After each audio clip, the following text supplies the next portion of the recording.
नमस्कार साथियों, स्वागत है आपका एक बार फिर से ज्ञानकृत क्लासेस में। ये video HP TET arts preparation की चौथी वीडियो रहने वाली है। इस वीडियो में हम महाजनपद और मगध राज्य के उद्भव के बारे में बात करेंगे। तो चलिए वीडियो को शुरू करते हैं। सबसे पहले हम बात करेंगे महाजनपदों के बारे में। तो सबसे पहले सवाल आता है कि महाजनपद क्या होते हैं। प्राचीन काल में जो बड़े बड़े राज्य होते थे उन्हें महाजनपद कहा जाता था, जो कि लगभग 16 थे। इसका उल्लेख हमें बौद्ध ग्रंथों में मिलता है कि 6ठी शताब्दी ईसा पूर्व में भारत में लगभग 16 महाजनपद थे, जिनमें सबसे शक्तिशाली जो जनपद था वो मगध था। जैसा आप इस मैप में भी देख सकते हैं, 16 महाजनपदों को दिखाया गया है। इसमें मगध की जो लोकेशन है वो यहाँ पे है, और इसके अलावा जो कुछ और अन्य महत्वपूर्ण महाजनपद थे वो थे अंग, इसके साथ यहाँ पे विजी, यहाँ पे अवंती, यहाँ पे गांधार और यहाँ पे कंबोज। और भी महाजनपद है, आप मैप में देख सकते हैं उनके बारे में। लेकिन एचपी टैट में अन्य महाजनपदों के बारे में उतना नहीं पूछा जाता है। एचपी टैट में सबसे ज़्यादा जो पूछा जाता है वो पूछा जाता है मगध महाजनपद के बारे में। तो चलिए अब आगे बात करते हैं मगध राज्य के उद्भव के बारे में। अगर हम बात करें मगध राज्य के सबसे प्राचीन वंश के संस्थापक के बारे में, तो वे थे बृहद्रथ और उनके पुत्र थे जरासंध। और बृहद्रथ के समय मगध की राजधानी राजगृह थी। चलिए अब हम बात करते हैं उस वंश के बारे में जिसके बारे में हमें हिस्ट्री में प्रमाण मिलते हैं। तो वह वंश था हर्यंक वंश। हर्यंक वंश की स्थापना बिंबिसार द्वारा की गई है। बिंबिसार जो थे वो बौद्ध धर्म के अनुयायी थे। बिंबिसार के समय भी मगध की राजधानी राजगृह ही थी, और बिंबिसार ने ब्रह्मदत्त को, जो कि अंग राज्य के राजा थे, उनको हराकर अंग प्रदेश को भी मगध में मिला लिया। इसके अलावा बिंबिसार ने लगभग 52 वर्षों तक मगध पर राज किया। बिंबिसार के बाद मगध के राज्य पर अजातशत्रु ने शासन किया, जो कि बिंबिसार के पुत्र थे। कहा जाता है कि अजातशत्रु अपने पिता बिंबिसार की हत्या करके मगध के राजा बने। अजातशत्रु को कुणिक के नाम से भी जाना जाता है। अजातशत्रु जैन धर्म के अनुयायी थे, और अजातशत्रु के समय ही जो प्रथम बौद्ध संगीति हुई थी उसका भी आयोजन हुआ था।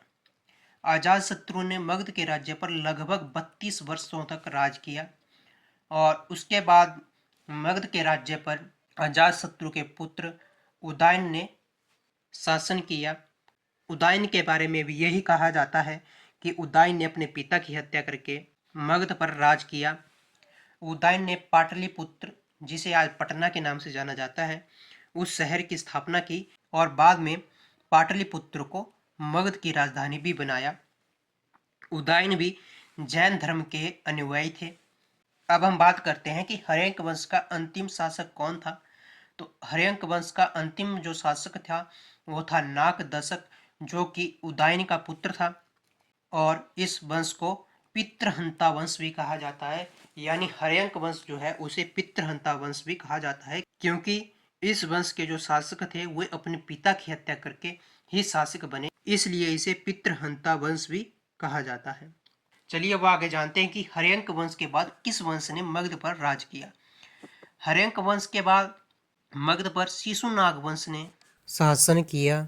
शिशुनाग वंश की स्थापना शिशुनाग ने की, जो नागदशक के सेनापति थे। और शिशुनाग के जो उत्तराधिकारी थे वो काला अशोक थे। और आपको पता है कि जो दूसरी बौद्ध संगीति हुई थी वो काला अशोक के समय हुई थी।